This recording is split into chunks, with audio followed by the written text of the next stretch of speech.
क्या अम्बेडकर अम्बेडकर अम्बेडकर करते रहते हो? सबने ये क्लिप देख ली है। बार बार इसलिए कह रहे हैं कि तोड़ मरोड़ के पेश करा है मेरे बयान को। अरे भैया, संसद की लाइव चल रही थी, मामले को बचाने के लिए मोदी जी हमारे मैदान में उतरे पड़े हैं। अब वो तुरपाई करने की कोशिशों में लगे हैं, रफू करने की कोशिश में लगे, लेकिन ये मामला उनके तीर जो है, जिसे कहते थे ना रामबाण, चल गया तो चल गया, फिर वो वापस नहीं आ सकता। खींच भरी मानसिकता, वो जो खींच है आज निकल के वो सामने आ रही है कि यार हमारे पास 400 पार हो जाती तो हम संविधान बदल देते। और आरएसएस ने 52 साल तक आरएसएस हेडक्वार्टर में झंडा नहीं फहराया था। उन्होंने कह दिया था तिरंगा झंडा जो है ना मनुष्यत होता है। तीन नफरत तो ये करते हैं, इनको तो मजबूरी में वोटों के चक्कर में करना पड़ता है। अम्बेडकर तो मजबूरी में ये करते हैं। अरे तो यार वोटों के लिए करते हैं कि महात्मा गांधी को ये जो नथुराम गोडसे के तो वहाँ मंदिर बना के पूजा करते हैं। तो इनका दोहरा चरित्र है ना, ये इनका दोहरा चरित्र है। पुलिस कांस्टेबल की शादी में घोड़ी में चढ़ा, कह रहा था ये दलित है, उसको ठाकुर ने पत्थर मार के नीचे गिरा दिया। कल की बात है ये संविधान कौन मान रहा संविधान? तो बात सुनो, उसको तुम घोड़ी क्यों नहीं चढ़ने देते? मूछ रख के नहीं सकता, तू नई कमीज पहन के ऐसे नहीं जा सकता, मूछ ऐसे नहीं रख सकता। संविधान के और अम्बेडकर की बातें इनके मुंह से बिल्कुल अच्छी नहीं लगती। माफी मांगनी चाहिए, अगर वो माफी नहीं मांगेंगे तो उन्हें इस्तीफा देना चाहिए। ये बताइए, अम्बेडकर को तो ये शुरू से गाली देते आ रहे, अम्बेडकर के साथ ही कभी भी नहीं दे। अम्बेडकर क्यों ना करे? संदीप जी क्या कहना चाहेंगे? जिस प्रकार से अमित शाह ने कल कहा कि अम्बेडकर अम्बेडकर अम्बेडकर अम्बेडकर एक फैशन बना लिया है, इतना अगर भगवान का नाम लेते तो कुछ भला हो जाता है। बिल्कुल भला हो जाता। आप तो 24 घंटे भगवान का नाम लेते हो, आपका भला क्यों नहीं हुआ अभी तक? आपका भला क्यों नहीं हुआ? आपके तमाम सबऑर्डिनेट, आपके तमाम मंत्री संतरी जो हैं, तमाम लोग आपका भगवान का नाम ही तो लेते हैं सुबह शाम भगवान। गृह मंत्री तो बने हुए हैं देश के। हाँ जी, आपका कितना भला कर दिया। और आप कह रहे हैं गृह मंत्री तो देश के बने हुए। दुर्भाग्य है साहब, दुर्भाग्य है, देश का दुर्भाग्य है। लेकिन वो ये भी कह रहे हैं कि संविधान, आज ही उन्होंने जो है कॉन्फ्रेंस की और इस बात पे कांग्रेस पे आरोप लगाया कि संविधान का अगर किसी ने कमजोर किया है, हनन किया है, तो वो कांग्रेस ने किया है। आपातकाल किसने लगाया, उस पर क्या कहना चाहेंगे? बिल्कुल जी, आपातकाल की वो बार बार बात उठाते हैं, बिल्कुल बार बार याद दिलाते हैं। पहली चीज़, आपातकाल लगाने के बाद तमाम कांग्रेसी लीडर जो थे उन्होंने सबने इस चीज़ के लिए माफ़ी मांगी। इंदिरा जी ने भी माफ़ी मांग ली थी कि आपातकाल मैंने लगाया वो गलत था, मैं उसके लिए देशवासियों से माफ़ी मांगती हूँ। जिसकी वजह से आपको याद है कि 1980 में दोबारा चुन के वापस आई और पूर्ण बहुमत की सरकार से वापस आई। अब ठीक है जी, आपातकाल की बात आपने करी। आपातकाल के वक्त स्थितियाँ क्या थी, आपने कभी इस चीज़ पर ध्यान दिया? गृह मंत्री साहब ने ये तो कह दिया कि आपातकाल लगाया, लेकिन आपातकाल लगाने के पीछे मंशा क्या थी, कारण क्या थे? बात और वो कह रहे हैं कि मीडिया उनके बयान को तोड़ मड़ोड़ कर दिखा रहा है। ठीक है, अब वो आज अपने कॉन्फ्रेंस में ये भी कह रहे हैं कि अम्बेडकर जी, और अपने सपने में भी बाबा साहब भीमराव अम्बेडकर के अपमान का मैं सोच भी नहीं सकता। बिल्कुल जी, बिल्कुल बिल्कुल। सबसे बड़ी बात आपको पता है, 31 दिसंबर जब गुजर जाएगा तो उसके बाद एक एनसाइक्लोपीडिया आता है और गूगल एक डिक्शनरी आती है कि जिसमें साल के सबसे ज़्यादा प्रचलित शब्दों को जोड़ा जाता है। तो उसमें इस शब्द को जोड़ा जाएगा अमित शाह जी के बयान को कि मीडिया ने मेरे बयान को तोड़ मरोड़ के पेश करा है। आज की डेट में किसी मीडिया चैनल की किसी की हिम्मत है कि गृह मंत्री साहब के, प्रधानमंत्री साहब के बयान को तोड़ मरोड़ के पेश कर दे? है किसी भी चैनल की हिम्मत? सुबह से शाम तक आप देख लीजिए, ट्विटर उठा के देख लीजिए, फेसबुक उठा के देख लीजिए, तमाम सोशल मीडिया मंच उठा के देख लीजिए, किसी भी पत्रकार का गृह मंत्री जी के लिए या प्रधानमंत्री जी के लिए कभी भी कोई आलोचना का एक शब्द अगर आप मुझे दिखा दीजिए तो मैं मानूंगा इस बात को कि हाँ, मीडिया ने इस बयान को तोड़ मरोड़ के पेश करा है। मीडिया की तो आप उन्होंने हैसियत दिखा देते हैं 2 मिनट के अंदर। आपको याद है 1.5 साल पहले एक बार एक पत्रकार ने उनसे पूछा था, भैया अमित शाह जी ये बताइए कि आपने वो हेमंत विश्वा शर्मा भ्रष्टाचारी हैं या नहीं है? अरे भैया ऐसी बात नहीं करते, छोड़ो ये बातें नहीं करते। नहीं सर, अमित भैया बताइए ना। पत्रकार फिर से बोला, अमित भैया बताइए ना कि हेमंत जी शर्मा भ्रष्टाचारी थे या नहीं थे? अरे छोड़ो ऐसी बात नहीं करते। फिर उसके बाद उसने, नहीं भैया बताइए ना, जनता जानना चाहती है। एकदम से आंखें उनकी टेढ़ी हो गई थी, बंद करो इस टॉपिक को। और उसके बाद वो इंटरव्यू वहीं खत्म हो गया था। याद है ना आपको? करण थापर को दिया हुआ एक इंटरव्यू मोदी जी का, याद है ना आपको? जब उन्होंने एक चुभता हुआ सवाल उनसे करा था, माइक निकाल के फेंक दिया था, दोस्ती बनी रहनी चाहिए। उस मीडिया की आज इतनी हिम्मत हो सकती है कि मीडिया इनके बयानों को तोड़ मरोड़ के पेश करे? कहीं से लगता है ये बात हो जाएगी। उनका ये भी कहना है कि आरक्षण को अगर किसी ने नुकसान पहुंचाया वो है कांग्रेस। अच्छा, कैसे पहुंचाया, जरा ये भी तो बता देते। एक शब्द कह के आप तो निकल लिए, आप ये तो बता दीजिए कैसे पहुंचाया साहब? कि जो SC ST का जो अधिकार है वो उनको नहीं दिया, OBC का जो अधिकार है उसको नहीं दिया। अच्छा, और तो लगातार जो है इस देश में, चाहे वो आदिवासियों की बात हो, चाहे अनुसूचित जाति की बात हो, हमने देश को राष्ट्रपति दिया है जो अभी मान लीजिए जनजाति समुदाय से आती हैं, ST से आती हैं, SC बनाया है। तो लगातार इस बात का वो दावा करते हैं कि हम जो है संविधान में जितना अधिकार दिया गया है SC ST OBC, हम उस बात का ख्याल रखते हैं, कांग्रेस नहीं रखती है। ठीक है जी, उनको थोड़े से मेमोरी पे जोर डालना चाहिए। KR नारायण साहब किसके कार्यकाल में राष्ट्रपति बने थे? पहले दलित राष्ट्रपति थे। मीरा कुमार लोकसभा अध्यक्ष बनी, किसके कार्यकाल में बनी? बाबू जगजीवन राम जो है मंत्री बने, किसके राज में बने? चौधरी चरण सिंह किसान के बेटे थे, किसके राज में बने, किसके समर्थन से बने थे, किसके समर्थन में बने, याद करें या नहीं करेंगे? वो इन चीज़ों को याद नहीं करेंगे। अगर आप इसी बात की बात करते हैं आदिवासी समुदाय की और इसकी बात करते हैं तो आप आदिवासी के समुदाय को देख तो लीजिए। सबसे पहला दलित राष्ट्रपति देने वाले कौन थे? कांग्रेस थी। के.आर. नारायण साहब दलित थे। ज्ञानी जैल सिंह सिखों में जो है लोअर कैटेगरी से आते हैं। ज्ञानी जैल सिंह की भी तो बनाया था या नहीं बनाया था? और अगर आप दूसरे धर्म की बात करें तो 3 मुसलमान जो है अपने उन देश के राष्ट्रपति हुए, फखरुद्दीन अली अहमद, डॉक्टर जाकिर हुसैन, दिए या नहीं दिए? अहमद हिदायतुल्लाह राष्ट्रपति दिए या नहीं दिए? कांग्रेस ने दिए ना। कौन से वर्ग को उन्होंने छोड़ा? और सबसे बड़ा आप दलितों की बात करते हैं कि अपमान करने की बात, बाबा साहब अम्बेडकर साहब दलित थे, मानते हैं इस बात को? उन दलित को होने के बावजूद उन्होंने कांग्रेस छोड़ दी थी। कांग्रेस में शामिल थे पहले। कांग्रेस छोड़ने के बाद भी 1946 में जब अंतरिम सरकार बनी, अंतरिम सरकार बनते ही सबसे पहले बाबा साहब को बुलाया गया था, कानून मंत्रालय आप संभालेंगे। दिया या नहीं दी इज्जत? और उसके बाद 1951-52 में आम चुनाव हुए, बाबा साहब अम्बेडकर जो चुन के आए, और उसके बावजूद भी वो कांग्रेस में शामिल नहीं थे तब तक भी। उसके बावजूद उन्होंने शेड्यूल कास्ट फेडरेशन थी उनकी अपनी पार्टी, उसमें आने के बावजूद भी उन्हें फिर से कानून मंत्री बनाया या नहीं बनाया? 46 से लेकर 56 तक, जब तक उनकी मृत्यु पर्यंत तक वो कांग्रेस से बनाए गए, कांग्रेस के द्वारा बनाए गए कानून मंत्री थे या नहीं थे?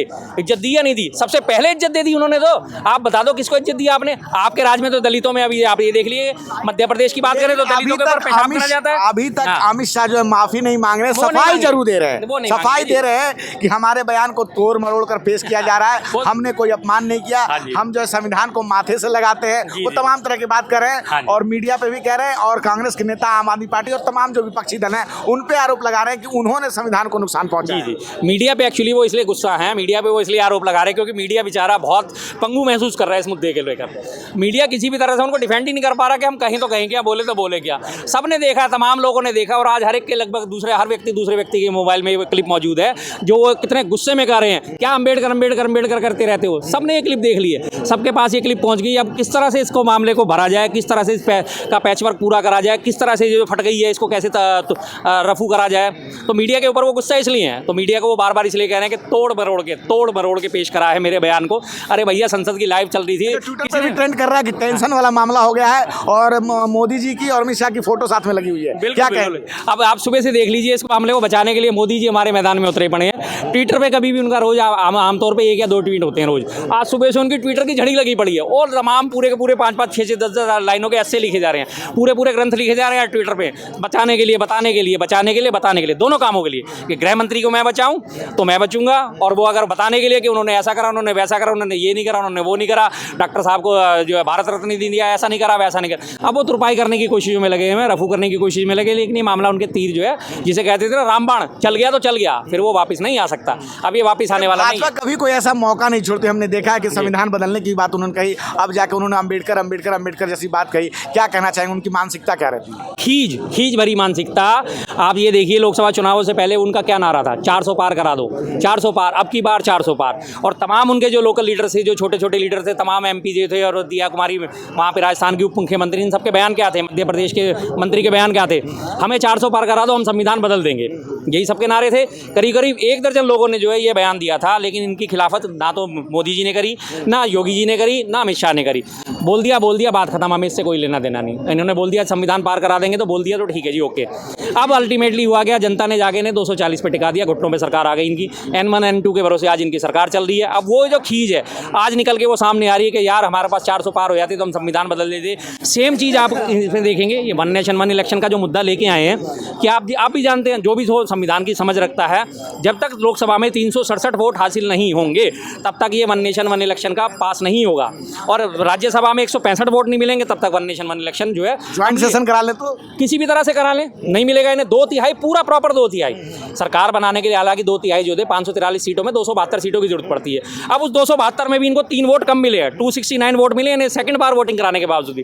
3 वोट तो वहाँ भी कम रह गए, तो ये जान गए ना कि हमारा तो कुछ होने वाला नहीं, जो इनके मन में मंशा पल रही जो पूरी नूरा कुश्ती चल रही है 1 नेशन 1 इलेक्शन, उस पर क्या कहना चाहिए? क्या लगता है? मुद्दों से ध्यान भटकाने के लिए साहब, सीधी सी बात है कि बाकी सारे मुद्दे दब जाएं, संभल का मुद्दा दब जाए, मीरापुर उपचुनाव का मुद्दा दब जाए, और ये सारे के सारे तमाम जो पिछले मुद्दे थे वो दब जाएं, हर हालत में ये खत्म हो जाए, तो ये 1 नेशन 1 इलेक्शन लगा 2 दिन से ले। और इससे पहले जो संविधान की आलोचना ये बात करते हैं कि संविधान संविधान ने कांग्रेस ने संविधान का गला घोटा। गला घोटा कैसे गला घोटा था? संविधान में बहुत सारे संशोधन किसने किए? कांग्रेस ने किए। बिल्कुल। पहला चुनाव जो है 1951 के पास हुआ, उसके पहले दिनों बाद जो है संशोधन उसके बाद ही कर दिया। पहला संशोधन कुछ ही दिनों बाद कर दिया। और कुल मिला के साथ 62 संविधान संशोधन हुए, ये सारे कांग्रेस ने किए हैं। बिल्कुल क्या हम मानते हैं। सबसे पहला संविधान संशोधन की जो इन्होंने बात करी, परसों मोदी जी ने 2 दिन पहले भी ये बात बोली थी, अभिव्यक्ति की आज़ादी पे अंकुश लगाया कांग्रेस ने। ये संविधान में संशोधन के द्वारा लगाया गया। और दूसरा भूमि सुधार कानून, सबसे पहले ये 2 संशोधन हुए थे। अभिव्यक्ति की आज़ादी में क्या उन्होंने कहा था, डिटेल दी मोदी जी ने, योगी जी ने, या किसी पत्रकार ने कोई डिटेल दी इस बारे में? नहीं दी। अभिव्यक्ति की आज़ादी पे अंकुश तब लगाया गया था जब 1950 में हमारे संविधान लागू होने से पहले जो है बांग्लादेश से घुसपैठिए जो है पश्चिम बंगाल में घुस गए थे और नरसंहार मच गया था। और उस नरसंहार को प्रेस वालों ने ठीक ठहराया गया था कि अपने हक की लड़ाई लड़ने आए ये लोग, तो ये तो मारकाट मचेगी ही मचेगी। मद्रास प्रेसिडेंसी उस टाइम हुआ करती थी, उसमें लेफ्टिस्ट जिन्हें कहा जाता है, CPIM के और जो मार्क्सिस्ट और लेफ्टिस्ट जिनको कहा जाता है, उनके कार्यकर्ताओं की हत्या हुई थी, जिसको प्रेस ने ठीक ठहराया गया था। और राज्यों ने मद्रास प्रेसिडेंसी की तरफ से ये बयान दिए गए थे कि ठीक है, जो हो रहा है ठीक हो रहा है। तब उन्होंने जाके संविधान संशोधन करके राज्यों को निर्देश दिए थे, राज्य के मुख्यमंत्रियों की चिट्ठी लिखी थी, आप कभी भी विदेश नीति पे कोई भी इस तरह की कोई बात नहीं बोलोगे जो हमारे राष्ट्रों के लिए आगे चल के नुकसान पहुंचाए। अभिव्यक्ति की स्वतंत्रता पे ये अंकुश लगाया गया था कि आप इनको कत्लों को, ये नरसंहार जो है इसको महिमा मंडन नहीं करोगे। आप अगर यहाँ दिल्ली में कत्लेआम होता है और प्रेस उसे सही ठहराता तो आगे आप इसे गलत कहोगे, सही कहोगे। दूसरा संशोधन था भूमि सुधार कानून का। भूमि सुधार कानून में उन्होंने कहा था जमींदारी प्रथा का उन्मूलन होना चाहिए। जमींदार जो थे हजारों एकड़ जमीन लेके बैठे हुए थे, हजारों एकड़ जमीन लेके बैठे। और जमीन आपको पता है जमींदार कैसे लेते थे, तमाम आपने हिंदी फिल्में देखी होंगी, जमींदारी देखा होगा ना, राग पकड़ के ले आओ बे अंगूठा लगवाओ, पकड़ के ले आओ बे अंगूठा लगवाओ। तेरा तो कर्जा ही नहीं खाता, ब्याज पे ब्याज, ब्याज पे ब्याज, पीढ़ियां की पीढ़ी। मदर इंडिया की भी आपने फिल्म देखी थी ना, ब्याज पे ब्याज, ब्याज पे ब्याज दे देते थे, बेचारे बूढ़े हो जाते हैं, बच्चे ब्याज का दौर चलता था। और जमींदार उनकी लास्ट एंड फाइनल अपनी जमीन जो है कब्जे में ले लेता था। तो उसके उन्मूलन के लिए उन्होंने ये 2 संविधान में सबसे पहले संशोधन करे थे। और उसके बाद जो उन्होंने जो संशोधन करे, हाँ चलिए हम समझ गए कि उन्होंने जो संशोधन किए वो समाज के अनुकूल के उस समय की जरूरत के हिसाब से किया। अब ये बात लगातार क्या कहना चाहेंगे जिस प्रकार से, एक बात और कह के बात खत्म करूंगा। अब इसी बात को देखते हैं, अब आज जो हमारे भाई ने बीजेपी ने BNS लेके आए हैं, भारतीय न्याय संहिता लेके आए हैं, किस लिए लेके आए कि आज की जरूरत है ना ऐसे कानून की, जो निरर्थक कानून हो चुके हैं उन्हें निकाल के बाहर करा जाए। संशोधन के थ्रू इन्होंने करा ना, पूरी BNS और CRPC चेंज कर दी। अगर वो उन्होंने गलत संशोधन करे तो उनका गलत, आप संशोधन करो, आपका संशोधन सही कैसे? अगर गला उन्होंने घोटा देश काल परिस्थितियों के हिसाब से तो उनका भी सही था।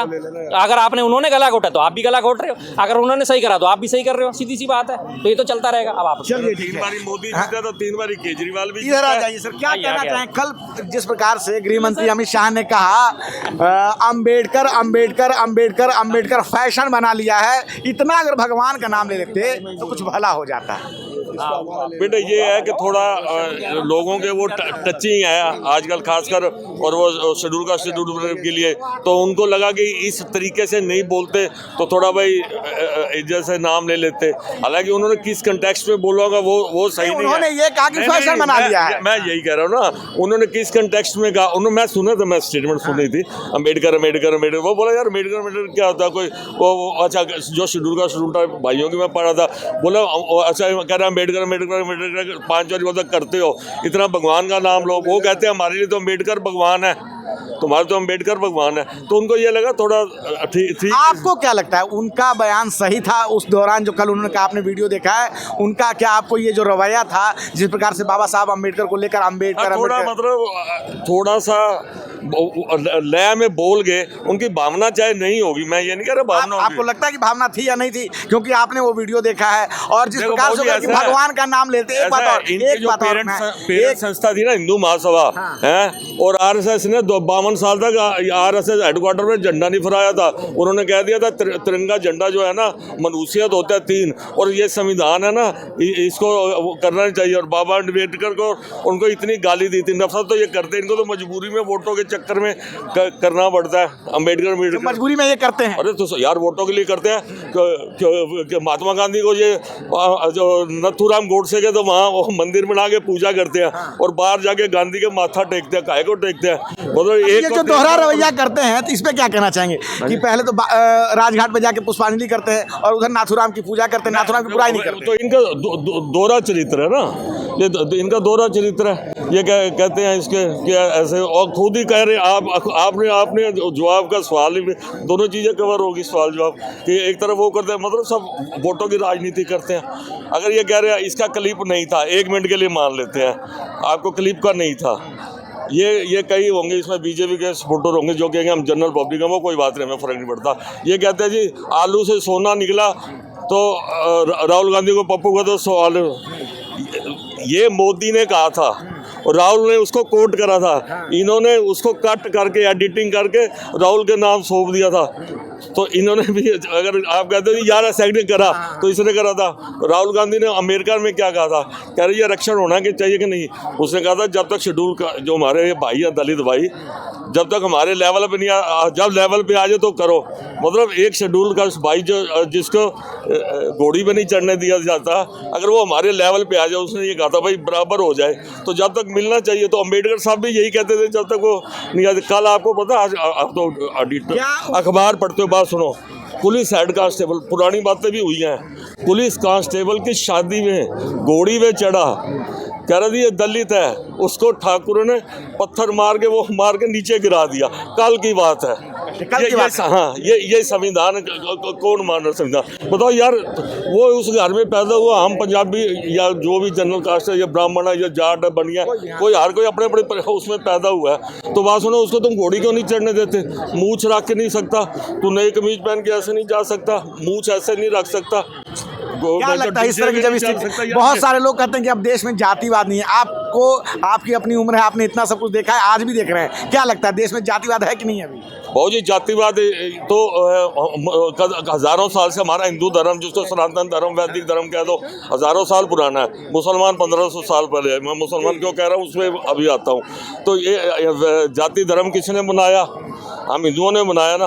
आपको कई जो ऐसे हैं जो मतलब नहीं, मैं दूसरी बात कर रहा हूँ। आपको मालूम है जो पहले दलित औरतें थी, सतन ब्रेस्ट को कहते हैं, नहीं पता होना चाहिए इनको, उन औरतों को छाती से ऊपर जो कपड़े रखने का अधिकार, ब्राह्मण थे और ऊंची जाति, साउथ इंडिया में हम नहीं मानते ऊंची जाति है, हम तो कहते सर बराबर। ये स्वीपर है, इसके हाथ से धुला के पकौड़े नहीं, सुन लो, इनको पता होना चाहिए। वो औरतें छाती नहीं ढक सकती थी उनके आगे कि ब्राह्मण और दलित औरतें हैं, अगर वो ढकती थी तो उनको जैसे वो टैक्स देना पड़ता था, उसका नाम था स्तन कहते हैं ना, स्तन टैक्स। आप बिल्कुल सही बात कर रहे हैं, ऐसा था, पता होना चाहिए इनको। जो हिंदू धर्म के ठेकेदार बनते हैं, और स्वीपर को गले में झाड़ू लगाना पड़ता था, पीछे झाड़ू टंगा होता था, आगे घंटी, ताकि घंटी बजे तो कोई उसकी परछाई ना पड़ जाए।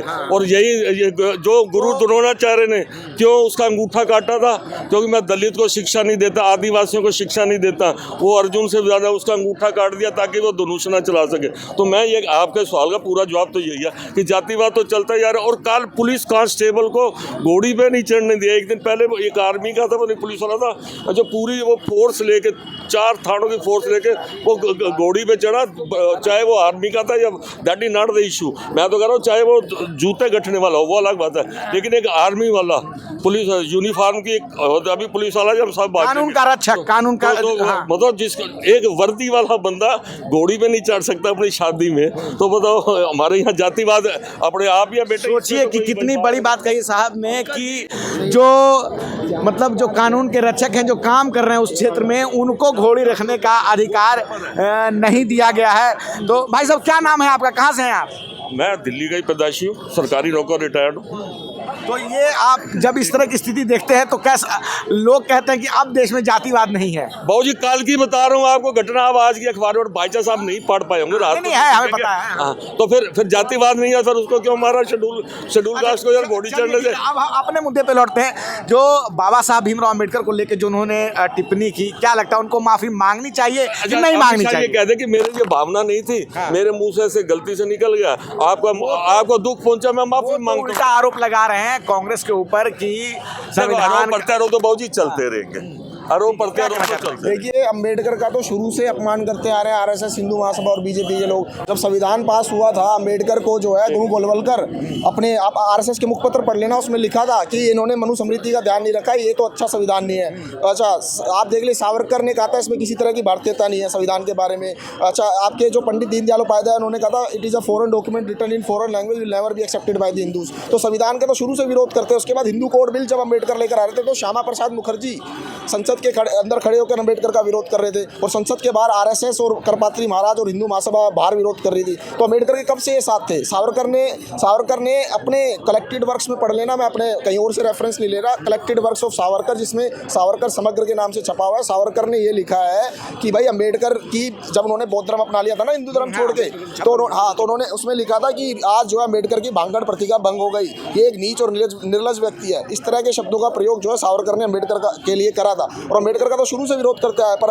और ये अंबेडकर का नाम इतना लेते हैं, अंबेडकर ने तो हिंदू राष्ट्र की सोच को एक पागलपन बताया था कि हिंदू राज जो है दलितों के लिए सबसे खराब होगा।